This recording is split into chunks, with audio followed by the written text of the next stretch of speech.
En aquel momento Alberto, dice la historia, estaba fuertemente endeudado y acordó dividir el dinero de las indulgencias con León X, con el Papa León X. Y él lo necesitaba para la reconstrucción de la Basílica de San Pedro. Esto está cotejado en la historia, no estoy haciendo tintes políticos. Les pregunto, ¿cómo les suena? ¿Qué les parece si de ahora en adelante la iglesia empezara a vender la salvación? Y yo les diría a ustedes, nadie de acá es salvo a menos de que ustedes me traigan un billete de a 100. ¿Qué habría en sus corazones siendo sinceros? Rodri mostró una sonrisa, quiero escuchar lo que quiere decir Rodri. ¿Qué pasaría si yo te dijera eso? Necesitaba un billete de a 100 para ser salvo. Te levantaras y te fueras. Buenísimo, Rodri. Perfecto. ¿Qué otra cosa más? Bueno, muy radical, Rodri. Está bien. ¿Qué otra cosa más pasaría en sus corazones? Chavarría, Jenny. Que estoy loco. Gracias. Fue más cariñosa, Jenny. Gracias por no insultarme, Rodri. Quiero ver. Iván, ¿qué pensarías? Soy una farsa. Perfecto. Les pregunto, ¿alguien acá sentiría tristeza? ¿Kevin sentiría tristeza? ¿Gabo sentiría tristeza? ¿Acaso el hecho de que ustedes tengan que pagar por su salvación no les genera tristeza? Piensen en esto. Si nosotros hubiéramos podido decidir la universidad que quisiéramos para ir a estudiar, si alguien nos hubiera dicho, yo te la voy a pagar todo, incluso te voy a pagar viáticos y todo eso, nos hubiera alegrado. Pero cuando supimos cuánto valía la membresía de la universidad, ¿qué nos generó? Tristeza, porque teníamos que pagar por nosotros mismos. Ahora, ¿qué pasaría si alguien nos dijera lo mismo? Tenés que pagar por tu salvación. ¿Qué generaría? Tristeza. Entonces lo que les estoy tratando de decir es que en ese punto de la historia de la iglesia, los cristianos estaban tristes porque no podían alcanzar la salvación. Estaba a punto de preguntar esto, pero lo voy a preguntar, no importa. ¿Cuántos acá andan $1,000 en efectivo? ¿Pueden levantar su mano? Aquel que anda $1,000. No lo haga. Pero no todos andamos $1,000 en efectivo. No, nadie anda $1,000 en efectivo. Algunos no andamos efectivo. Amén. Entonces imagínense la tristeza de que ustedes vengan esperanzados a que van a venir a la iglesia a escuchar algo bueno, a escuchar un mensaje de amor, porque han escuchado a un Dios de amor. Y yo les digo, bueno, tienen que darme incluso lo que no tengan para recibir un poco de ese amor. Tristeza. Entonces era una época oscura en la que la iglesia estaba sufriendo tristeza. ¿Saben por qué? Porque los pobres veían la salvación como algo inalcanzable. Los que no tenían dinero, los campesinos que no tenían dónde vivir, decían, nunca voy a ser salvo. La iglesia necesitaba un hombre que se levantara y estuviera en contra de eso. Y sí que se levantó un hombre. ¿Cuántos de ustedes saben el nombre de ese nombre? El nombre de ese hombre. ¿Allá, Gabo? Martín Lutero. Martín Lutero tiene una historia bastante graciosa. Y si ustedes son cristianos, deben de conocer la historia de Martín Lutero. Escuchen esto. Estudió leyes durante un par de ciclos en la universidad y de ahí se dio cuenta que no era la carrera para él. ¿Cuántos se sienten identificados con Martín Lutero? No levanten la mano. Yo me siento identificado con Martín Lutero. Pero no porque estudié leyes, sino no voy a meterme en eso. El punto es de que estudió leyes, dijo, esto no es lo mío, voy a ir a trabajar. Cuando se fue a trabajar, tuvo una experiencia en que le cayó un rayo cerca y él creyó que iba a morir. Entonces dijo, Dios, voy a hacer una promesa. Si sobrevivo que ese rayo que ha hecho un incendio, si sobrevivo a esta catástrofe, entonces voy a hacerme monje. Y efectivamente cumplió su promesa, se hizo monje, también estudió en muchos seminarios bíblicos, pero pronto él descubrió algo. Dijo, le tengo miedo a Dios. Tengo miedo a morir porque no me quiero enfrentar a ese Dios. Tengo miedo de orarle, tengo miedo de pedirle. Me da miedo ese Dios. Y escribió lo siguiente. Lo traigo acá y lo voy a leer porque me parece muy, muy poderoso lo que él escribió. Yo se los explico luego. No es contrario a toda razón natural el hecho de que Dios, por su mero antojo, abandone a los hombres, les haga sufrir penalidades, les maldiga como si estuviera contento con los pecados de los hombres y con los tormentos miserables. El que es considerado tan bondadoso y misericordioso es capaz de hacer estas cosas, decía Lutero. Eso parece inicuo, decía Lutero, cruel e intolerable en Dios, algo por lo que muchos se han sentido ofendidos en todas las épocas, dijo Lutero. ¿Y quién no lo estaría?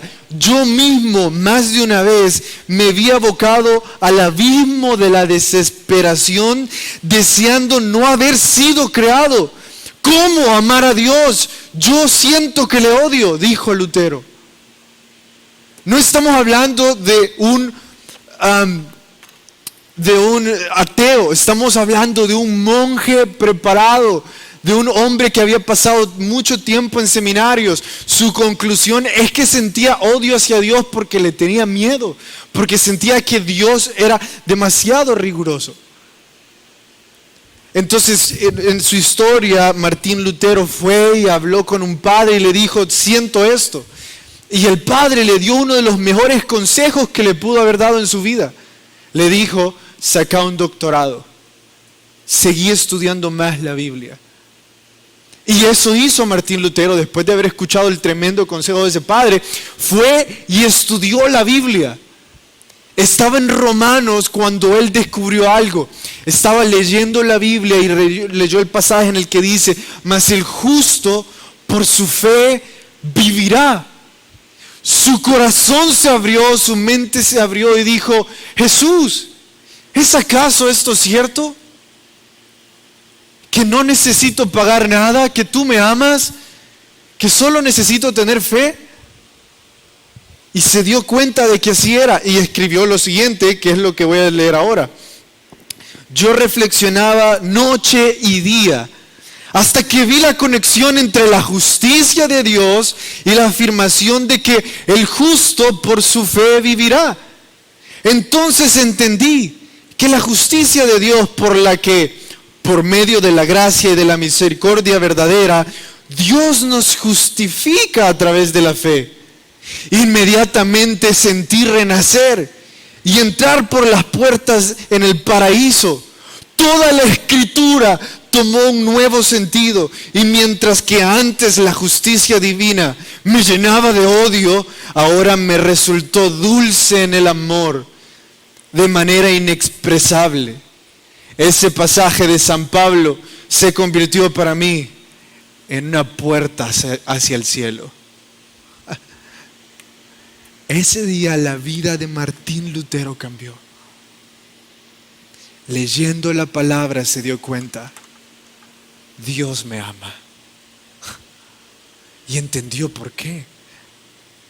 Entonces él escribió una tesis y la fue a pegar a la puerta de la iglesia, de la Basílica de Wurzburgo, donde decía, Dios nos ama.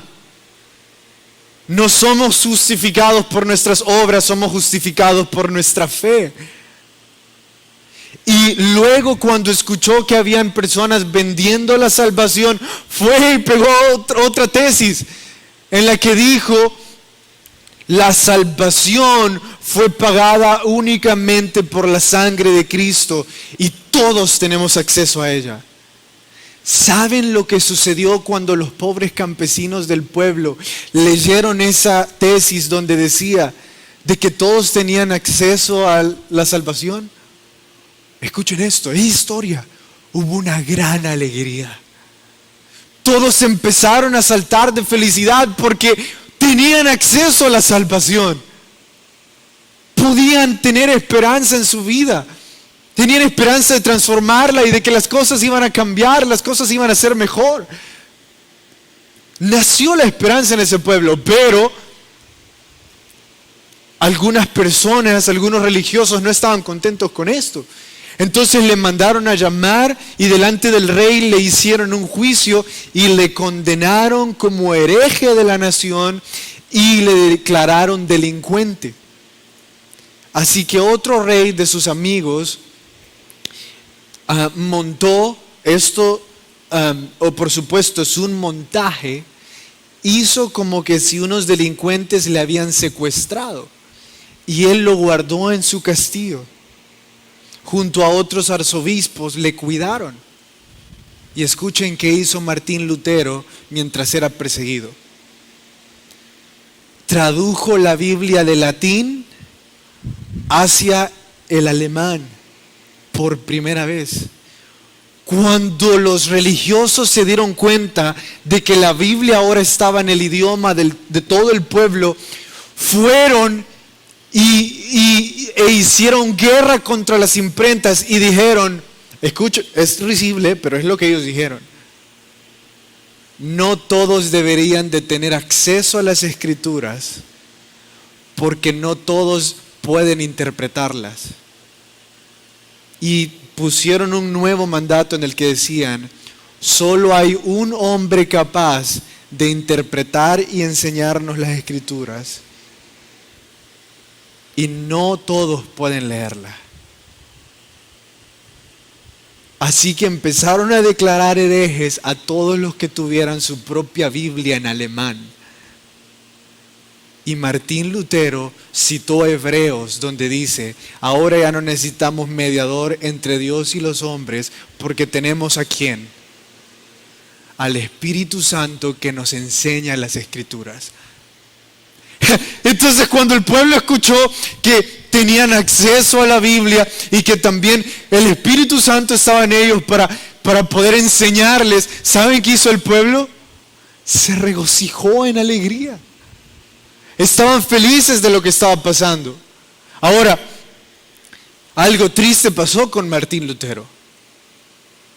Es cierto, su capacidad de análisis, su disciplina para estudiar la Biblia lo llevó a liberar a toda una nación, y hasta hoy que nosotros tenemos acceso a la Biblia por lo que él inició. Pero tuvo un problema: se declaró antisemita. ¿Alguien tiene la idea de lo que es un antisemita? No, no es de lo que no le gusta la semita de pan dulce, es otra cosa. Gracias porque no escucharon eso. Gabo, ¿qué es un antisemita? Que odia a los judíos. A los judíos también se les dice semitas porque son hijos de Sem, el hijo de Noé. Y un antisemita es alguien que odia a los judíos. Entonces, Martín Lutero en una de sus tesis dijo que los judíos eran una nación repugnable porque ellos eran los asesinos que habían puesto al Hijo de Dios en una cruz. Y empezó a hablar pestes contra los judíos.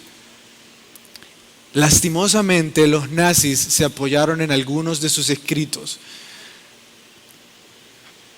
para iniciar el holocausto, el genocidio nazi contra los judíos. ¿Por qué les estoy contando todo esto? Primero, les estaba mostrando la felicidad que hay cuando un hombre estudia la Biblia en un pueblo. Y segundo, porque hay que tener cuidado de idolatrar a un hombre. Los hombres son imperfectos. Entonces les vendía este Martín Lutero que había hecho grandes cosas, pero también mostré la realidad. Sigue siendo un hombre imperfecto que no merece ser adorado. No es Dios, no es la Biblia Martín Lutero, no es nuestro Salvador. Jesús sí. Pronto verán por qué. Bueno, vayamos pero antes, ¿alguien tiene alguna pregunta sobre la historia de Martín Lutero? Esa era mi introducción, solo para que cuando lo apliquemos a nuestra historia veamos, tengamos una idea de lo que está pasando. ¿Alguien tiene alguna pregunta sobre Martín Lutero? No voy a pasar hasta que alguien tenga una pregunta. Eso me funcionó la vez pasada y me voy a pegar a eso. ¿Alguien tiene que tener una pregunta sobre Martín Lutero?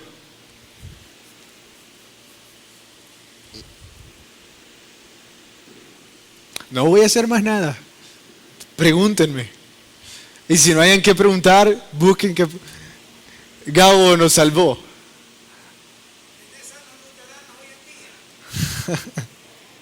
¿Quiénes son los luteranos hoy en día? Son una ramificación de los cristianos protestantes que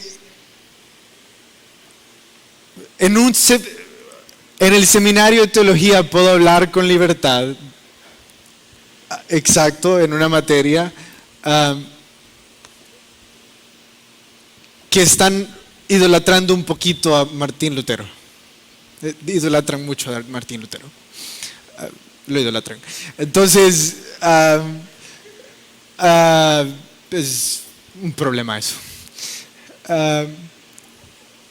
Ok, esa es la única pregunta. Vayamos a Hechos capítulo 15 y les voy a pedir que hagan esto, por favor. Busquen Hechos capítulo 15 y cuando lo hayan encontrado, levanten la mano, porfa. Busquen el testimonio de Pedro y la salvación de los gentiles. Cuando ya lo hayan encontrado, váyanme levantando la mano para decirme el número de los versos. Léanlo por sí mismos y busquen el testimonio de Pedro en cuanto a la salvación de los gentiles.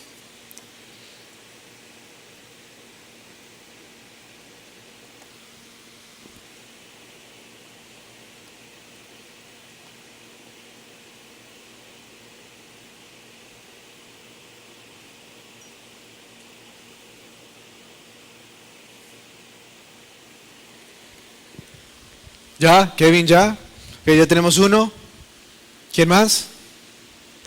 Ya tenemos Pau, Alejandro Montalvo.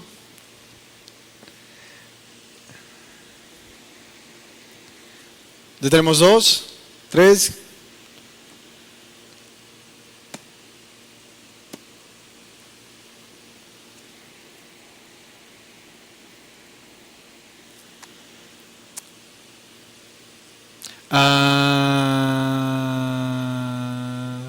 No sé si era una mano. Que Elmer ya. Bueno, ya tenemos bastantes. Ok, los que lo encontraron, díganme de qué verso a qué verso está.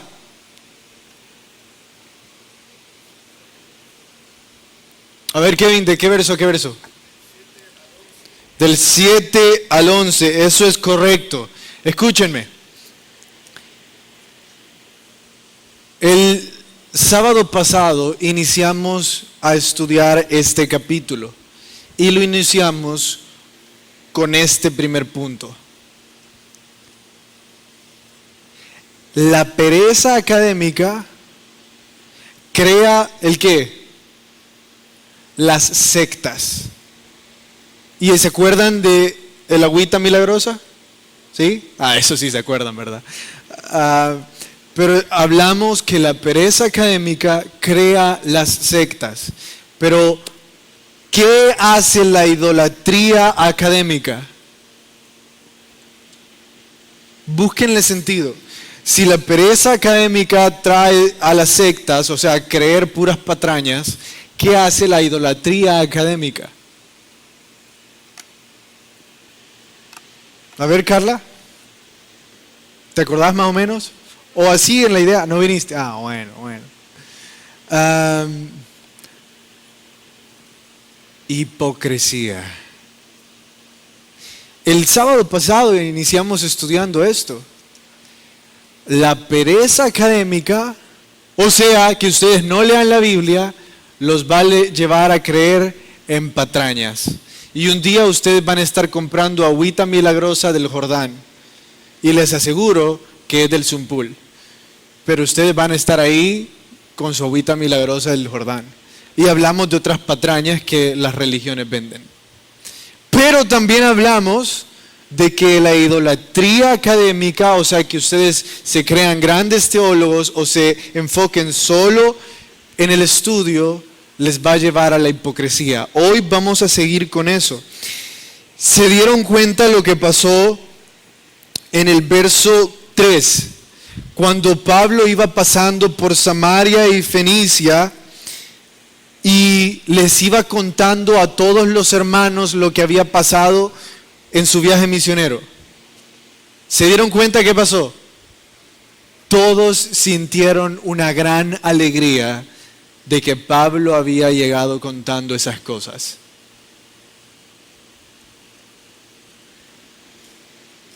¿Saben qué pasó cuando los religiosos pasaban por esas regiones? Los cristianos se morían de tristeza. Desen cuenta de esto. Cuando Pablo llevaba las buenas nuevas, había alegría. Cuando los religiosos llegaban con su hipocresía, había tristeza. Los que idolatramos los estudios académicos, muchas veces llevamos tristeza a las personas. Los que somos idólatras de la religión nos convertimos en hipócritas, porque queriendo hablar sobre cuánto conocemos, hacemos sentir tristes a los que no conocen o cargados. Ahora, quiero dirigirme a todos, sean académicos o no sean académicos, y quiero preguntarles esto. Cuando ustedes llegan a un lugar, ¿qué es lo que las personas sienten cuando ustedes llegan? ¿Sienten alegría o sienten alegría cuando ustedes se van del lugar? Entonces, de repente ustedes llegan a la fiesta y la gente dice, hey, ahí viene Diego, y todos se alegran. Y hey, qué bueno, Diego llegó, todos estamos felices. O son el tipo de persona que dicen, hey, ya se va Diego, al fin ya se va Diego, estamos felices, ya era mucho de Diego. Imagínense con sus familias. Ahorita que ustedes están aquí en Icon, obviamente no están en sus casas, pero ahorita que ustedes están acá, ¿qué es lo que sus hermanos o sus familias dicen? Ay, qué bueno que andan en la iglesia, ojalá se le pegue algo. O son de los que cuando llegan se ponen felices las personas en su casa y dicen, ¡hey, ya vino! ¡Qué bueno que está acá! ¿Saben? Les voy a decir cómo convertirnos en personas que los otros se alegren de que nosotros lleguemos. El punto de Pablo, el punto de Bernabé, el punto de Silas, no era mostrar cuántos sabían. El punto de ellos era mostrar cuánto Dios los amaba. Entonces, lo que yo les quiero preguntar a ustedes es cuánto ustedes le muestran a las demás personas que Dios los ama. En sus casas, cuánto pueden ver el amor de Dios las personas a su alrededor. sus compañeros de universidad o de colegio, cuán valiosos se sienten para ustedes. ¿Saben algo? Nuestro pueblo es un poco frío. Sí, nos abrazamos y que esto y que el otro, pero somos un pueblo que muy difícilmente le dice a otro, me alegra verte. O que muy difícilmente le dice, ya extrañaba este tiempo con vos. Cambiemos eso. Seamos capaces de decirle a otros, realmente me alegra que formes parte del equipo. Seamos capaces de decirle a nuestros compañeros de universidad, disfruto que estudiamos juntos. Me alegra que seamos amigos. Hagamos sentir valiosas a las personas y no pensemos tanto en lo que nosotros somos, sino que hagamos sentir valiosos. Pero no solo les hagamos sentir valiosos, sino que también tengamos cuidado de no hacerles de menos, de no verles de menos. Cada vez que ustedes y yo hablemos mal de alguien o que ustedes y yo tratemos mal a alguien, tomen en cuenta de esto. Ustedes están menospreciando en realidad la sangre de Jesús. Porque esa persona es la razón por la que Jesús se puso en la cruz. Entonces, ustedes le están diciendo a Jesús, Jesús, me importa un comino que te hayas puesto en la cruz por Axel. Yo voy a maltratar a Axel y le voy a decir 48 insultos. Entonces, realmente lo que estoy haciendo es maltratando la sangre de Jesús.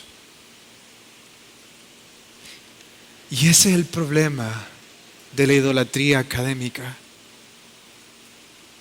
que nos hace ver de menos a otros. Sigamos con la historia. Lo que ustedes leyeron fue la explicación de Pablo porque dimos la introducción al problema de la circuncisión, entonces no voy a abundar en esto. Entonces, perdón, de Pedro. Entonces, Pedro resume todo lo que dice en el verso 11 y si ustedes andan con qué subrayar, subrayen esto. Esto es teología pura. Antes creemos que por la gracia del Señor Jesús seremos salvos de igual modo que ellos. No somos salvos porque seamos judíos, no somos salvos porque seamos buenos, no somos salvos porque venimos a la iglesia, no somos salvos porque seamos cristianos, somos salvos por gracia de Jesús. Eso significa no hay nada que nosotros podamos hacer para ser salvos. Él lo hizo todo. Entonces, ¿qué es lo único que tenemos? ¿Qué es lo único que está en nuestra parte que tenemos que hacer? Creer en lo que Él hizo. Eso es todo. Y si ustedes tienen problema entendiendo esto, déjenme decírselos de la siguiente forma. Si yo este día he decidido premiar a muchos de ustedes y de repente les digo, ¿saben qué? Allá afuera vamos a tener un bufete de todos los sabores de pizza. Entonces, por favor, salgan y coman. ¿Qué es lo único que ustedes tienen que hacer? ¿Cómo? Salir. ¿Por qué? ¿Qué significa que están saliendo? ¿Qué estás creyendo en lo que yo estoy diciendo? Entonces, como él está creyendo en lo que está diciendo, en lo que estoy diciendo, está recibiendo lo que yo estoy diciendo. Algunos se preguntarán, Carlos, pero no siento que la salvación sea real en mi vida. Bueno, déjame decirte por qué. Porque no crees. No sentís ninguna diferencia entre venir o no a la iglesia. Entonces, en serio, déjenme preguntarles esto. Y si ustedes han estado dormidos en todo el culto, despiértense ahora. Y les pregunto, ¿son ustedes de los que se sienten igual que entraron y salieron y realmente no saben ni por qué vienen a Icon? Bueno, yo les digo esto. ¿Ustedes realmente creen? Porque el que cree es transformado. Aquí dice, recibe gracia. Ahora, Pedro les dijo eso a todos los religiosos que dijeron, los gentiles tienen que circuncidarse para ser salvos. Pedro les dijo, ¿saben qué? No es necesario, Dios me enseñó a mí que no. Entonces, Pablo, al escuchar eso, se alegró. Entonces empezó a contar todo lo que él había pasado en el viaje misionero. Entonces, esto sucedió en el primer concilio de la iglesia cristiana. Por favor, recordemos esto y perdónenme, yo sé que es mucha información. Empezamos con Martín Lutero y ahora vamos a concilios ecuménicos, pero yo sé que ustedes pueden. Concilio significa asamblea. Una asamblea es cuando se reúnen un grupo de personas a discutir algo. El primer concilio fue en donde se reunieron los judaizantes y fariseos convertidos al cristianismo, se reunieron los gentiles convertidos al cristianismo, se reunieron los nuevos discípulos como Pablo, Bernabé, etcétera, y se reunieron los apóstoles, 4 grupos de diferentes ramas o de diferentes trasfondos. Entonces se reunieron a discutir ¿qué? Si los gentiles se iban a circuncidar o no. Entonces a eso se le llama concilio. Entonces supongamos que hoy vamos a salir como familia y no se deciden si quieren ir a pupusas o a tamales. Entonces ustedes le van a decir a su familia, hoy aprendí algo en Icon, que tenemos que hacer un concilio. Así que reunámonos y decidamos entre pupusas o tamales. Ahora, a eso se le llamaba concilio y ellos se reunieron para discutir eso. No fue la única vez que durante la iglesia hubieron concilios. En realidad hay 6 aceptados por la iglesia. Yo estoy aún un poco curioso, un poco escéptico con algunos, pero eso es lo que dicen los que realmente lo han estudiado. A eso se les llaman concilios ecuménicos. Ahora, algunos de ustedes van a escuchar muchas veces esta palabra y por eso me detuve a explicarla. Ecumenismo es la práctica que pretende unir todas las religiones en una sola y que acepta todas las religiones. Eso es ecumenismo. No así ecuménico.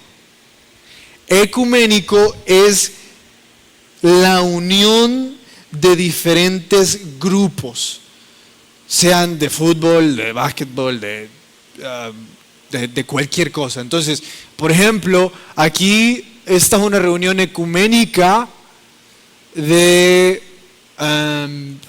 ropa. Todos andamos diferentes prendas de ropa. Sería muy diferente si yo les dijera, hoy vamos a practicar el ecumenismo. Entonces eso significaría que les vamos a decir a los musulmanes, hey, creemos en lo mismo, ¿verdad? Alá, Dios, Jesús, Mahoma, todo lo mismo, ¿verdad? Toda la verdad. Una herejía terrible. Entonces son 2 cosas muy diferentes. Durante la historia de la iglesia hubieron 6 concilios donde se reunieron muchos eruditos a discutir lo que los cristianos creían. De ahí salió algo que ustedes en algún punto de la historia escucharán como el credo niceno. El credo niceno es en el que apunta a la Trinidad, donde dice que nosotros creemos en Dios Padre, en Dios Hijo y Dios Espíritu Santo. Y habla sobre también la encarnación de Dios siendo 100% hombre y 100% Dios en Jesús. Pero no vamos a entrar en eso. Entonces, a través de la historia era necesario que los hombres se reunieran a discutir los temas doctrinales que estaban generando confusión.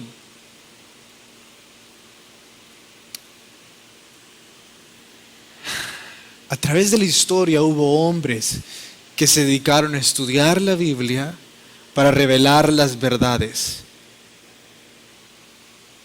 Pero ¿saben quién fue el primero? Fue Santiago, el hermano ateo de Jesús. Santiago, mientras Jesús estaba aquí en la tierra, fue ateo. Santiago no creía en Jesús. Incluso Santiago llegó a ser un enemigo del ministerio de Jesús. La Biblia dice que Santiago fue a buscar a Jesús a una casa porque le quería prender. Le dijo: Jesús, ya cállate. Y Jesús dijo: este no es mi hermano, mis hermanos son mis discípulos, no le voy a hacer caso a este. El hermano ateo de Jesús se convirtió en un gran estudiante de la Biblia. Miren la respuesta que él le dio a todos los farsantes que andaban hablando mentiras. Verso 13: y cuando ellos callaron, Jacobo, el hermano de Jesús, Santiago, respondió diciendo: varones hermanos, oídme. Pedro ha contado cómo Dios visitó por primera vez a los gentiles para tomar de ellos pueblo para su nombre. Entonces, paren porfa. Dice Santiago, Pedro nos acaba de contar su experiencia. Pero Santiago reconoce esto: el hecho de que un hombre haya tenido una experiencia o una idea no significa que es verdad. ¿Escucharon eso?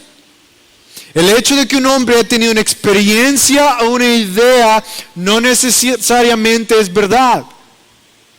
Entonces dice Santiago, verso 15: y con esto concuerdan las palabras de los profetas. Paren ahí. Entonces dice Santiago: ahora déjenme decirles esto.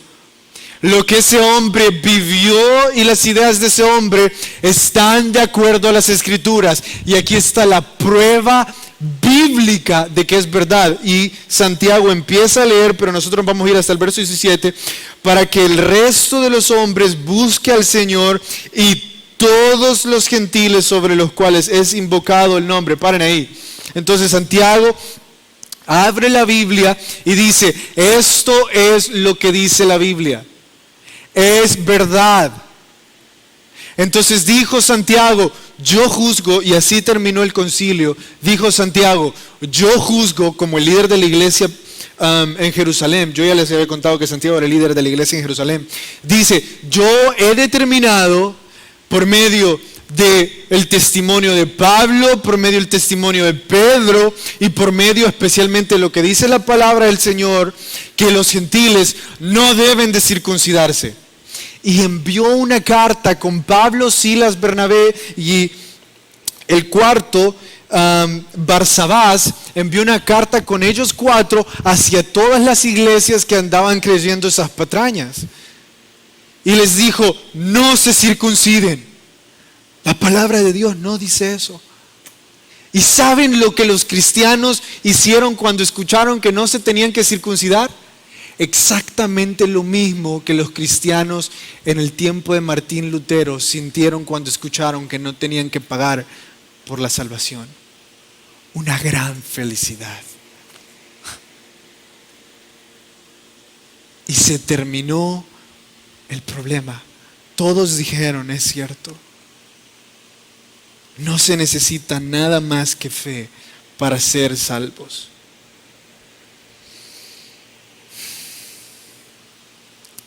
Qué bendición esa. Saber que somos salvos y somos amados por Cristo. No porque seamos buenos, no porque seamos perfectos, no porque estemos o no en la iglesia, sino por Jesús. Escúchenme, ustedes son amados. Ustedes son valiosos. Eso causa alegría en nuestros corazones. Nada de su pasado puede detener el amor de Dios. Pero debo decirles esto: hubo hombres que estudiaron la Biblia y dijeron: voy a encontrar la verdad sobre esto. No voy a creer lo que un religioso me diga. Voy a abrirla por mí mismo hasta encontrar la verdad. Y yo me siento tan identificado con esto porque hace mucho tiempo yo cantaba una alabanza, un corito. Y si ustedes aún la cantan o la han cantado, relájense. Tampoco voy a decirles herejes, ¿verdad? Relájense. Yo cantaba un corito que decía, y si el Señor te da un centavo, no, ¿cómo era? Que le das un centavo y Él te da 10. Básicamente eso. ¿Cómo es? 10 centavos, te da uno. Cantala. Ah, no te la podés. Allá, Jenny, la ofrenda doy. Si tú das un centavo, el Señor te da 2. Entonces, yo durante mucho tiempo la canté hasta que un día, leyendo la palabra, leí que decía, Dios es el dueño del oro y la plata. Y dije, ¿por qué el dueño del oro y la plata quiere que yo le dé un centavo? Luego leí que Dios no nos bendice porque nosotros demos dinero, sino que leí que Dios nos bendice porque Él es grande en misericordia. Entonces dije, entonces no necesito un centavo para recibir 2. Y empecé a estudiar más y después me di cuenta que Jesús dijo que una viejecita que había ofrendado el cuarto de un centavo había ofrendado más que todos los millonarios que habían llegado a ofrendar miles de monedas. Y dije, entonces el Señor agradece mi ofrenda o se siente feliz con mi ofrenda, por mi corazón, no por la cantidad. Y en ese momento yo me sentí libre de ofrendar. No me sentí cargado por ofrendar, me sentí libre por hacerlo. Entonces no le estoy diciendo, soy el Martín Lutero de las ofrendas. Por supuesto que no le estoy diciendo eso. Le estoy diciendo, el Señor va a mostrarnos y a revelarnos muchas verdades sobre lo que hoy nos acongoja en la mente. Si tan solo nosotros abrimos la Biblia como Martín Lutero, Santiago y muchos hombres más lo han hecho a través de la historia. Pero quién sabe en cuántas patrañas nosotros nos hemos fijado, como esta última. Gandhi dijo,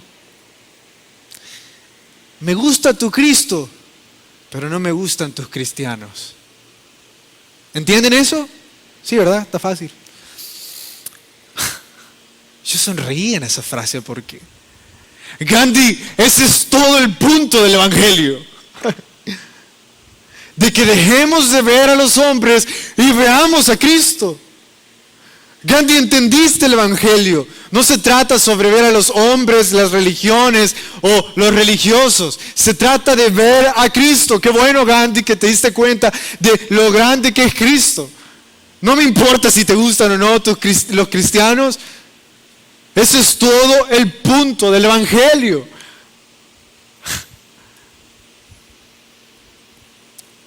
Pero no muchas veces es el punto del Evangelio para nosotros.